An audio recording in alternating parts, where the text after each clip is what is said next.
네, 하나님 말씀 보시겠습니다. 사도행전 15장 말씀인데요. 15장 1절에서 21절인데 저희들이 11절까지만 우리 읽도록 하겠습니다. 사도행전 15장 1절에서 우리 11절까지만 우리 함께 교독하도록 하겠습니다. 1절 제가 읽고요. 11절은 우리 다 같이 함께 읽겠습니다. 1절 먼저 읽습니다. 어떤 사람들이 유대로부터 내려와서 형제들을 가르치되 너희가 모세의 법대로 할례를 받지 아니하면 능히 구원을 받지 못하리라 하니 바울 및 바나바와 그들 사이에 적지 아니한 다툼과 변론이 일어난지라. 형제들이 이 문제에 대하여 바울과 바나바 및 그 중에 몇 사람을 그들이 교회의 전송을 받고 베니게와 사마리아로 다니며 이방인들이 죽게 돌아온 일을 말하여 형제들을 다 크게 기쁘게 하더라. 예루살렘에 이르러 하나님이 자기들에게 함께 계셔 행하신 모든 일을 말하며 바리새파 중에 어떤 믿는 사람들이 일어나 말하되 이방인에게 할례를 행하고 모세의 율법을 지키라 명하는 것이 마땅하다 하니라. 사도와 장로들이 이 일을 의논하러 모여 많은 변론이 있은 후에 베드로가 일어나 말하되 형제들아 너희도 알거니와 하나님이 이방인들로 내 입에서 복음의 말씀을 들어 믿게 하시려고 오래전부터 너희 가운데서 나를 택하시고 또 마음을 아시는 하나님이 우리에게와 같이 그들에게도 성령을 주어 증언하시고 믿음으로 그들의 마음을 깨끗이 하사 그들이나 우리나 차별하지 아니하셨느니라. 그런데 지금 너희가 어찌하여 하나님을 시험하여 우리 조상과 우리도 능히 매지 못하던 멍에를 제자들의 목에 두려느냐. 다 함께 11절 있습니다. 그러나 우리는 그들이 우리와 동일하게 주 예수의 은혜로 구원받는 줄을 믿노라 하니라. 아멘. 네, 누군가가 여러분에게 당신의 교회는 완벽합니까? 라고 묻는다면 여러분들은 무엇이라고 대답을 하시겠습니까? 한 번은 이 영국의 스펄전 목사님에게 어떤 청년이 찾아와서는 완벽한 교회를 소개해달라는 부탁을 했습니다. 그때 스펄전 목사님께서는요, 이 청년에게 완벽한 교회가 있다면 나에게 그 교회를 소개해 주세요. 그러면 나도 목회를 하지 않고 그 교회의 성도가 되겠습니다 라고 말을 했다고 합니다. 그리고 또 이어서 이렇게 말했다고 해요. 만일 완벽한 교회를 발견하거든 절대로 당신은 그 교회에 가지 마십시오. 당신이 그 교회를 가는 순간 그 교회의 완벽함은 깨지게 될 것입니다. 네, 그렇습니다. 하늘나라에 이 사람이 모여 이렇게 모이는 이 교회 중에는요, 사실 완벽한 교회, 완전한 교회는 없는 겁니다. 그래서 우리가 성경에 보게 되면 이 초대교회도 예외는 아니었습니다. 초대 예루살렘 교회도 문제가 있었어요. 우리가 초대교회를 못 맞자라는 말을 자주 하지만 그럼에도 그 교회 또한 완벽한 교회는 아니었던 겁니다. 부족함이 있었고요, 어려움이 있었고 또 의견 차이도 있었습니다. 살아생전 예수님을 직접 보았던 사람들이 모인 그런 교회였어요. 그런 특별한 교회였음에도 불구하고 그 또한 모든 일이 하나가 되는 그런 일은 그 교회 안에 일어나지 않았다는 겁니다. 그래서 예루살렘 교회 안에도 초대교회들 안에도 문제가 있었고요, 이 완벽한 교회는 아니었다라는 거죠. 여러분, 예수님이 하신 그 지상 대명령을 기억하십니까? 예수님이 승천하시기 전 마지막 남기신 말씀은 다음과 같습니다. 마태복음 28장 19절에서 20절인데요. 그러므로 너희는 가서 모든 민족을 제자로 삼아 아버지와 아들과 성령의 이름으로 세례를 베풀고 내가 너희에게 분부한 모든 것을 가르쳐 지키게 하라. 볼지어다 내가 세상 끝날까지 너희와 항상 함께 있으리라 하시니라. 또 사도행전 1장 8절에도 보면 오직 성령이 너희에게 임하시면 너희가 권능을 받고 예루살렘과 온 유대와 사마리아와 땅끝까지 이르러 내 증인이 되리라 하시니라. 가서 모든 민족을 제자 삼으라. 땅끝까지 이르러 내 증인이 되라. 예수님이 제자들에게 남기신 이 마지막 말씀은요, 세상 모든 민족에게 복음을 전하고 제자를 삼으라 하는 그런 말씀이었습니다. 그럼에도 이 초대 유대 그리스도인들에게는 이 말씀을 100% 순종해서 실행한다는 것이 결코 쉬운 일이 아니었습니다. 예루살렘 안에서 그리스도의 증인이 되는 것 할 수 있었어요. 온 유대를 향해 그리스도를 전하는 것 할 수 있었습니다. 자, 그런데 사마리아 사람들에게 예수를 전하는 것, 다른 나라, 다른 민족에게 그것은 내가 해야 할 사명은 아닌 것 같은데 라고 이 사람들이 여겼다는 거예요. 대부분의 초대 기독교인들의 태도가 이랬습니다. 자, 왜 그랬습니까? 그 사람들은 유대인들이었기 때문에 그렇습니다. 자, 그럼에도요, 하나님의 뜻이 이 사람의 뜻보다 훨씬 더 크고 위대했습니다. 그래서 하나님께서는요, 예루살렘 밖으로 나가지 않으려 했던 이 성도들을 모두 핍박을 통해 다 흩어 놓으셨어요. 그렇게 사도행전 11장 19절에서 21절에 보면 이 그리스도의 복음이 다른 민족에게 전파되도록 역사하시는 그 하나님의 모습을 발견할 수가 있습니다. 보시면 그때 스데반의 일로 일어난 환란으로 말미암아 흩어진 자들이 베니게와 구브로와 안디옥까지 이르러 유대인에게만 말씀을 전하는데 그 중에 구브로와 구레네 몇 사람이 안디옥에 이르러 헬라인에게도 말하여 주 예수를 전파하니 주의 손이 그들과 함께 하심에 수많은 사람들이 믿고 주께 돌아오더라. 자, 이 사마리아로 땅 끝으로 나아가길 거부했던 이 예루살렘 성도들을요 하나님이 직접 흩으십니다. 스데반의 순교라는, 그리고 이 박해의 시작이라는 도구를 사용하셔서 그들을 흩으신 거예요. 이렇게 흩어짐을 받아 다른 곳으로 피난을 가면서도요 이 사람들이 말씀해 보니까 처음에는 오직 유대인에게만 말씀을 전했습니다. 그러니까 다른 민족에게, 이방인들에게 복음을 전하는 것이 이 사람들에게 쉽지 않았다라는 겁니다. 자, 그럼에도 그 가운데 이 헬라인에게 복음을 전하는 소수의 그 유대 성도들이 있었어요. 그래서 사도행전 11장 21절에 보면 주의 손이 그들과 함께 하심에 수많은 사람들이 믿고 주께 돌아오더라라고 당시 하나님이 어떻게 역사하셨는지를 보여주고 있습니다. 자, 이렇듯 박해의 시작과 또 이 사도 바울의 회심으로 말미암아 이방인들에게 이제 힘차게 복음이 전해지기 시작을 했습니다. 그러니까 유대인이 아닌 사람들이 이제 교회에 들어오기 시작을 했고요. 그동안 이 교회 안에는 유대 성도들만 있었는데 이제는 이방인 성도들도 교인이 되어서 함께 신앙생활을 해야 되는 그런 상황이 된 것입니다. 자, 그런데 이렇게 이방인들이 교회에 들어오면서요 초대교회에 문제가 생기기 시작을 했어요. 그 문제의 핵심은 할례와 이 모세의 율법이라는 유대 문화적 요소들을 놓고 이것을 지켜야 한다? 아니다. 믿음이면 충분하다라는 문제로 이 교회가 갈라지게 된 것입니다. 자, 대부분의 이 유대 성도들은요 무조건 이방인들도 예수를 믿었다면, 예수를 믿었다 할지라도 교인이 되려면, 교회에 들어오려면 할례를 받아야 되고 또 모세의 율법을 지켜야 한다라고 주장을 했습니다.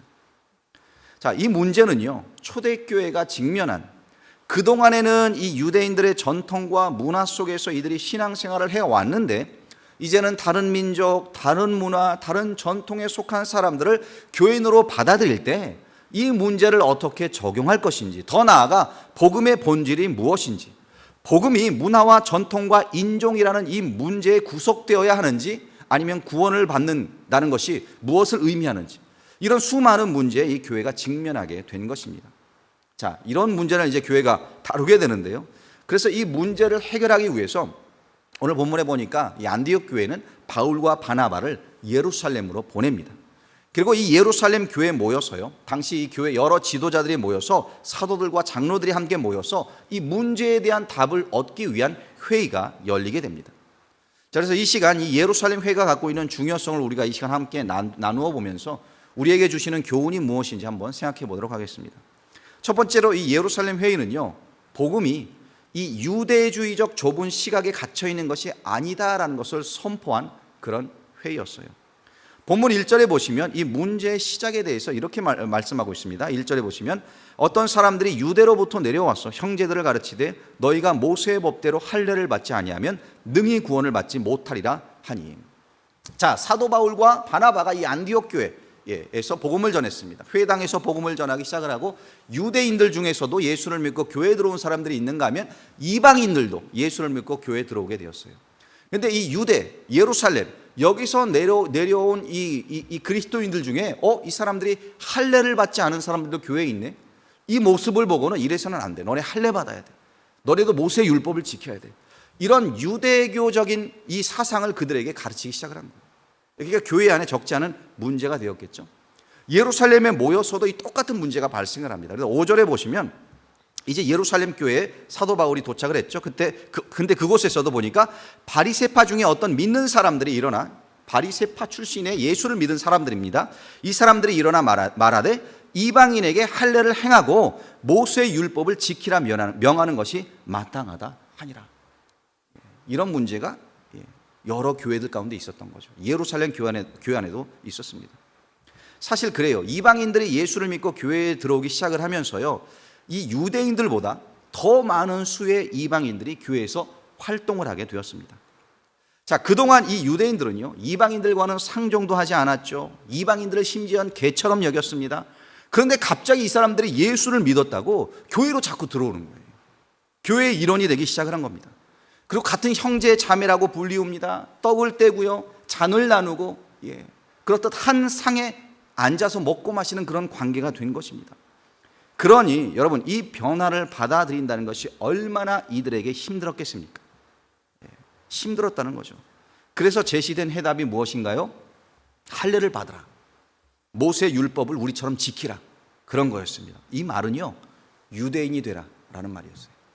너네들이 교회에 들어오려면 그럼 먼저 유대인이 되라.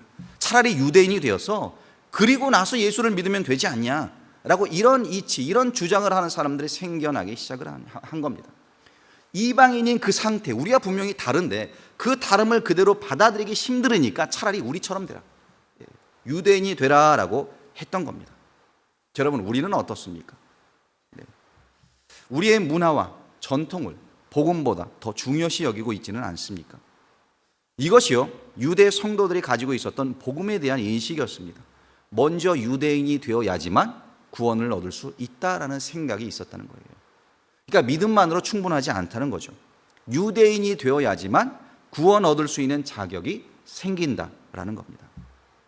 여기서 우리가 알 수 있는 것은요, 예루살렘 교회는 이 전통이 너무나 강했던, 그리고 문화적으로는 이 폐쇄적이었던 그런 교회였다라는 겁니다.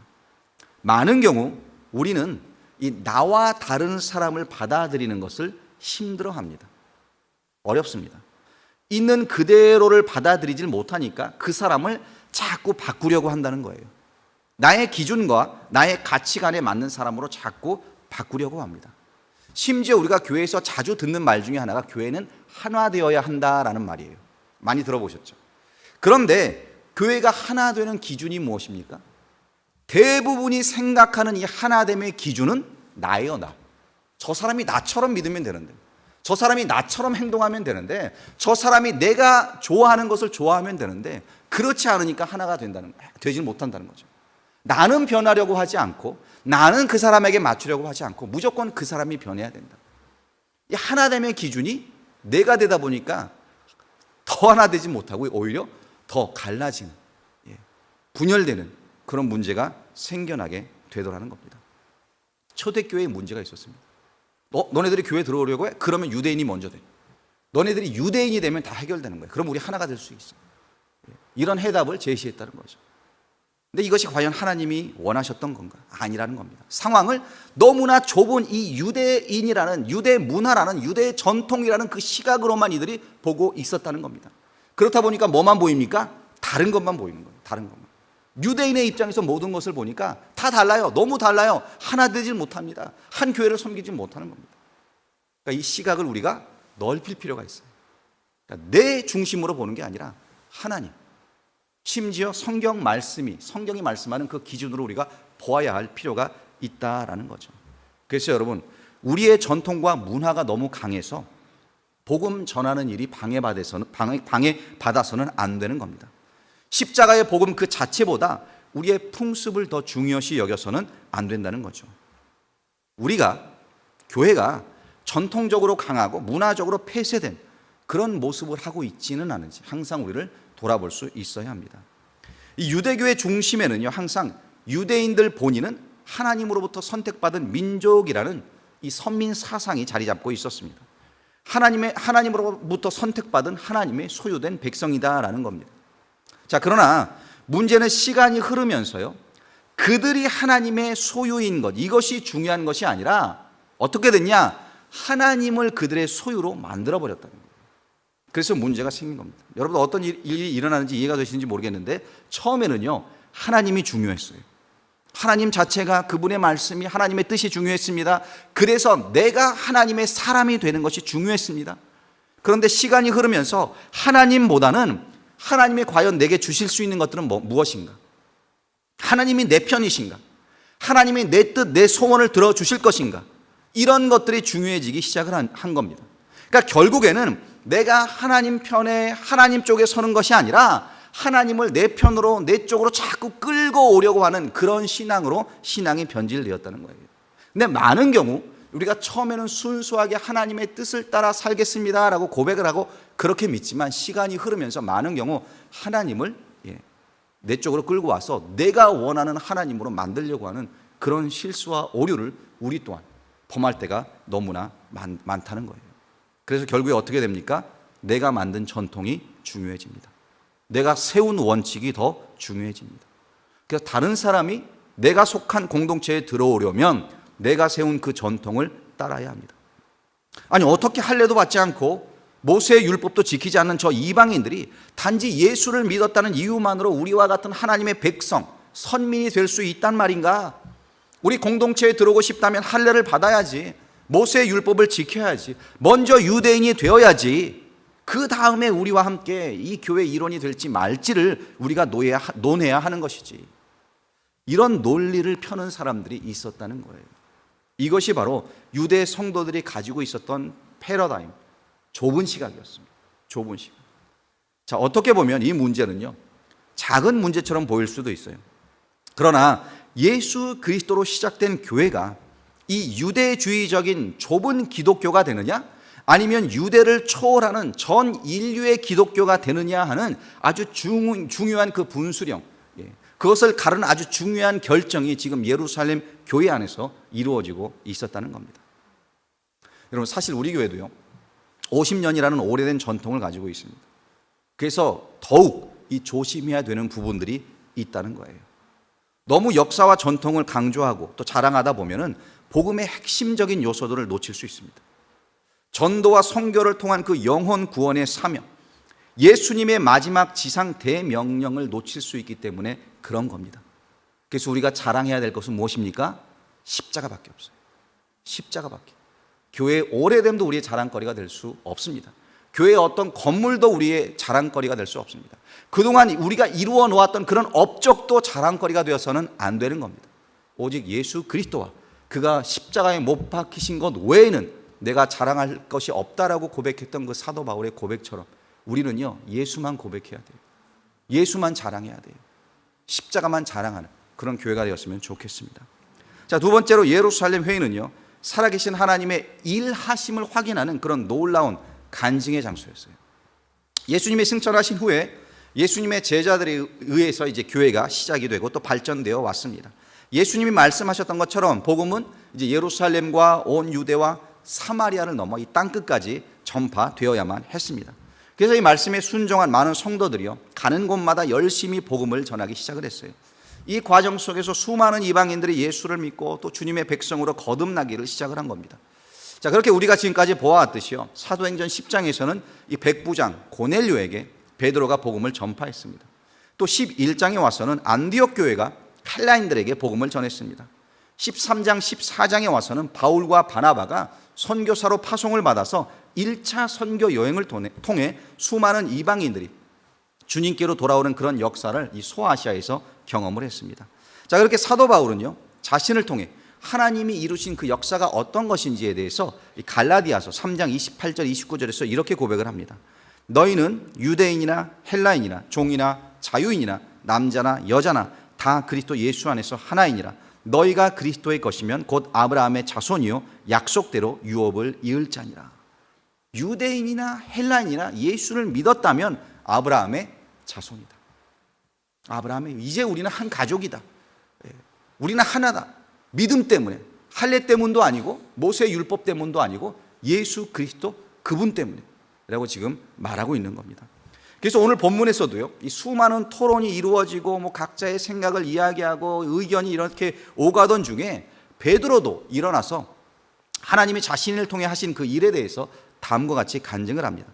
7절부터 보시면은요 많은 변론이 있은 후에 베드로가 일어나 말하되 형제들아 너희도 알거니와 하나님이 이방인들로 내 입에서 복음의 말씀을 들어 믿게 하시려고 오래전부터 너희 가운데서 나를 택하시고 또 마음을 아시는 하나님이 우리에게와 같이 그들에게도 성령을 주어 증언하시고 믿음으로 그들의 마음을 깨끗이 하사 그들이나 우리나 차별하지 아니하셨느니라. 베드로는 이방인 고넬료에게 이 복음을 전하기 위해 하나님이 어떻게 자신을 택하셨고 인도하셨는지를 지금 고백하고 있는 겁니다. 간증하고 있는 거예요. 그래서 이 말 속에는 하나님의 인도하심은 유대인과 이방인을 차별하지 않는다라는 고백이 담겨져 있습니다. 동일하게 우리에게 믿음을 주셨고 동일하게 우리에게 성령을 부어 주셨다. 하나님은 우리를 차별하지 않는다. 하나님도 차별을 하지 않는데 어떻게 우리가 그 사람들을 차별할 수 있겠느냐라고 그가 말하는 거예요. 하나님도 하시지 않는 차별을 한다는 것은 하나님을 시험하는 것과 같다라고 그가 말을 합니다. 10절에 보시면 그런데 지금 너희가 어찌하여 하나님을 시험하여 우리 조상과 우리도 능히 매지 못한 멍에를 제자들의 목에 두려느냐. 우리도 능히 감당하지 못한 율법, 우리도 그동안 제대로 지키지도 못했는데 우리도 매지 못한 이 멍에를 왜 회심한 새로 예수를 믿은 이 이방인 성도들의 목에 매려고 하느냐라는 겁니다. 자, 그렇게 베드로에 이어서요 바울과 바나바도 일어나 하나님이 하신 일에 대해 또 이렇게 말을 합니다. 12절인데요. 온 무리가 가만히 있어 바나바와 바울이 하나님께서 자기들로 말미암아 이방인 중에 행하신 표적과 기사에 관하여 말하는 것을 듣더니, 이렇게 예루살렘 회의에서 교회를 대표했던 여러 인물들, 베드로를 비롯한 야고보, 바울, 바나바, 이 사람들이요 지금 하나님이 하신 일을 증거한 겁니다. 이 사람들은요 다 유대인이었어요. 베드로도 유대인이었죠. 야고보도 유대인이었죠. 바나바도 유대인이었죠. 바울도 유대인이었습니다. 그럼에도 이 사람들이 지금 우리가 유대인이라는 것이 중요한 것이 아니다. 하나님이 하신 일이 중요하다. 하나님이 그 하시는 일에 우리가 걸림돌을 만약에 세워놓는다면, 걸림돌이 된다면, 하나님이 믿음으로 복음으로 성령으로 이방인들을 구원했는데 거기에다 우리가 율법을 가감시키고 거기에다 우리가 이렇듯 할례를 추가한다면 우리는 하나님을 시험하는 것이 된다 라고 지금 이들이 말하고 있는 거예요. 하나님도 차별하지 않은 이방인들을 우리가 차별할 수는 없다. 하나님이 하신 그 일을 우리가 막을 수 없다 라고 지금 고백하고 있는 겁니다. 자, 세 번째로 이 예루살렘 회의는요 구원의 교리를 확정지은 회의였어요. 당시 이 유대 전통에 사로잡혔던 유대 성도들 중에는요 구원이란 유대인들만 받는 것으로 생각하는 사람들이 많이 있었습니다. 심지어 예수 그리스도가 죽은 것은 유대인들만을 위해서 죽은 거지 이방인들을 위해서 그렇게 하신 것이 아니다라는 생각을 가지고 있던 사람들도 있었습니다. 그러니까 이들이 가졌던 이 구원론이라는 것은요 유대인들만을 위한 구원론이었어요. 우리 유대인들만 구원을 얻는다. 자, 그런데 이 예루살렘 교회에서 이루어진, 오늘 본문 15장에서 이루어진 이 회의를 통해서 무엇이 지금 이루어지고 있는가 하면은요 이 구원의 본질이 무엇인지, 복음의 본질이 무엇인지가 다시금 확실하게 확정되고 있었다는 거예요. 그래서 11절 말씀 우리가 다 같이 한 목소리를 읽겠습니다. 11절입니다. 시작. 그러나 우리는 그들이 우리와 동일하게 주 예수의 은혜로 구원받는 줄을 믿노라 하니. 어떻게 구원을 얻는다고요? 은혜로. 구원은 우리 유대인들만 받는 것이 아니라, 구원은 할례를 받아야 율법을 지켜야 받는 것이 아니라 이방인이라 할지라도 우리와 동일하게 주 예수의 은혜로, 그 예수를 믿는 믿음으로 구원받는 줄을 우리가 믿는다. 유대인과 이방인은요 분명히 다릅니다. 역사가 다르죠. 전통이 다르고 문화가 다릅니다. 그런데 이 다름에만 초점을 맞추어 모든 것을 보게 될 때 그 안에는 다툼이 있고요, 분쟁이 있고 하나님의 일하심을 볼 수가 없는 겁니다. 자, 그런데 지금 같음에 초점을 맞추니까 유대인이든 이방인이든 동일하게 주 예수의 은혜로 구원을 받는다라는 이 결론에 도달하게 되니까 교회가요 화평해집니다. 살아계신 하나님의 일하심이 간증되고 역사하심이 확인됩니다. 그리고 모든 교회들이 한마음이 되어서 기뻐하는 일이 일어나요.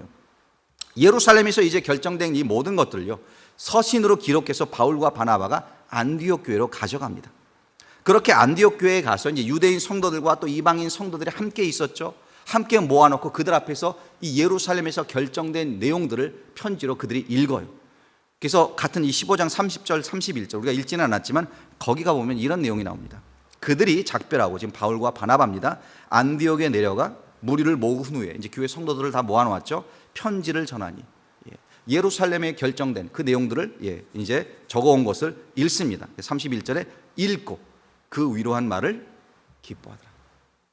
읽으니까 이렇게 결정되었다. 유대인이 너희들이 할례를 받고 모세 율법을 지키고 유대인이 되어야지만 구원을 받는 게 아니라 주 예수의 은혜로 말미암아 예수를 믿었다면 그것으로 구원을 받은 것이라. 그것으로 충분히 우리 교회의 일원이 될 수 있다라는 것을 이야기한 겁니다. 그랬더니 그 말을 들은 성도들이 기뻐했다. 교회 가운데 기쁨이 있었던 거예요. 이렇게요, 초대교회는요, 사람 중심의 전통과 또 사람의 생각을 따른 그런 결정을 내리지 않았습니다. 하나님 중심의 말씀과 하나님의 일하심을 따라 이들이 결정을 내린 겁니다. 그렇게 되니까 모든 교회들이 기뻐하는 그런 일, 그런 열매를 보게 된 거예요. 이렇듯 교회가 기뻐하고 안정된 모습을 본 이 바울은요, 다시금 2차 선교 여행을 준비합니다. 그리고 더 힘있게 복음을 전하는, 이방인들에게 전하는 그런 사역을 행하게 됩니다. 그래서 우리가 이제 계속 보게 될 사도행전, 이제부터 바울의 이 2차 선교 여행의 기록을 중점적으로 다루고 있는 것을 보게 됩니다. 한 가지 문제를 해결하고, 교리의 문제, 교회 분쟁의 문제를 해결하고 2차 선교 여행을 떠나게 되는 거예요. 그렇게 더 넓은 곳으로, 소아시아를 넘어 유럽으로 복음이 힘있게 전파되는 그런 모습을 앞으로 이 사도행전 말씀이 우리에게 보여줄 것입니다. 그럼 여러분, 오늘 말씀을 한번 우리 삶에 적용해 보겠습니다. 나는 이 신앙을, 믿음을 나라는 좁은 시각으로 보고 있지는 않은지, 그렇게 하면 하나님의 섭리, 하나님의 일하심을 제한할 수 있다는 거 여러분 기억하시기 바랍니다. 두 번째로, 그 하나님의 일하심을 경험하고 하나님의 일하심에 걸림돌을 놓는 장애가 되는 그런 역할을 내가 하고 있지는 않은지 항상 내 자신을 돌아볼 수 있어야 합니다. 세 번째로, 복음의 본질은 그 예수 그리스도의 은혜를 믿고 의지하며, 비록 내 주변에 나와 다른 사람이 있다 할지라도 그가 예수를 믿었다면 그 믿음으로 말미암아 우리가 하나 될 수 있다라는 것을 확인할 수 있는지, 받아들일 수 있는지, 그렇듯 우리 자신을 돌아보아야 될 줄로 믿습니다.